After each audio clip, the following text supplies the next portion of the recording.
क्या आपको पढ़ाना अच्छा लगता है? क्या आप teaching job as a career choose करना चाहते हैं? आपका पढ़ाना एक पैशन है, आपका हॉबी भी है और आप उसको करियर के हिसाब से आगे भी बढ़ाना चाहते हैं। आप असिस्टेंट प्रोफेसर बनने का सपना देखते हैं। तो नेट एग्ज़ाम क्या होता है, सेट एग्ज़ाम क्या होता है, क्या नेट करना बेकार होता है, क्या सेट अच्छा होता है नेट से? इन सारे सवालों का जवाब आ जाइए आपको इस वीडियो में मिल जाएगा। तो हे, this is Priyanka Adhikari and welcome back to the channel. देखिए, सबसे पहले नेट क्या होता है? National eligibility test. सेट क्या होता है? State eligibility test. ठीक है। तो अगर आप कोई भी कॉलेज में, यूनिवर्सिटी में एज अ असिस्टेंट प्रोफेसर काम करना चाहते हैं और टीचिंग को अपना करियर बनाना चाहते हैं तो आपको नेट या तो सेट क्लियर करना पड़ेगा। ये एक मिनिमम एलिजिबिलिटी क्राइटेरिया होता है। अब नेट क्या है, सेट क्या है, कौन सा बेटर ऑप्शन है?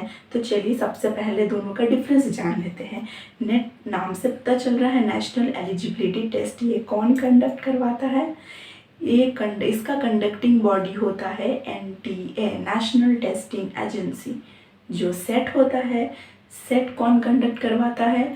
जो पर्टिकुलर स्टेट का जो पब्लिक सर्विस कमीशंस होते हैं वहीं। फॉर एग्जांपल अगर राजस्थान में सेट हो रहा है तो RPSC कंडक्ट करवाएगा।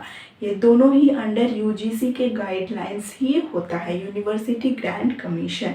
इसके गाइडलाइंस में ही दोनों एग्ज़ाम को कंडक्ट करवाया जाता है। ड्यूरेशन मतलब कब कब ये कंडक्ट करवाया जाता है, ठीक है। स्पैन, जो नेट का एग्ज़ाम है वो आपको ईयर में 2 टाइम्स देखने को मिलेगा, एक जून एक दिसंबर।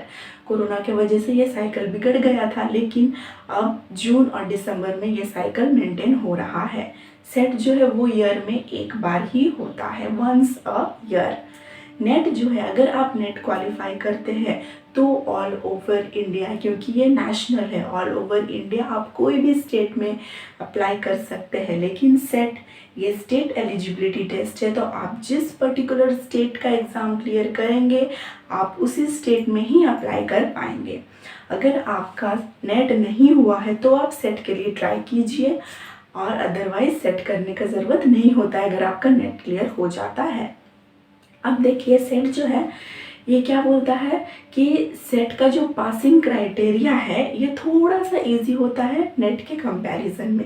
नेट में ओनली 6% स्टूडेंट्स ही क्वालिफाई करते हैं, और उसमें से फर्दर जो JRF होता है, जूनियर रिसर्च फेलोशिप, जिनको दिया जाता है गवर्नमेंट के through for further pursuing their PhD process, तो उसके लिए 6% में से ओनली 1% स्टूडेंट क्वालिफाई करते हैं, ठीक है। और जो सेट एग्ज़ाम है, सेट जो है ये आपका पर्टिकुलर स्टेट में निकलता है, लेकिन ये हर स्टेट में नहीं लिया जाता है। कुछ स्टेट है जो ये कंडक्ट करवाते हैं, जैसे राजस्थान सेट, आसाम सेट, ठीक है, वेस्ट बंगाल सेट, केरला सेट, ये सारे एग्ज़ाम होते हैं। और भी बहुत सारे सेट के एग्ज़ाम होते हैं, कुछ स्टेट जो कंडक्ट करवाते हैं। तो ये था कुछ बेसिक डिफरेंस, है ना। नेट अगर आप क्वालिफाई कर जाते हैं तो आप ऑल ओवर इंडिया भी अप्लाई कर सकते हैं, और सेट में बस वही पर्टिकुलर स्टेट में ही आप अप्लाई कीजिएगा। तो यही था कुछ बेसिक जानकारी। आज के लिए बस इतना ही। Thank you so much.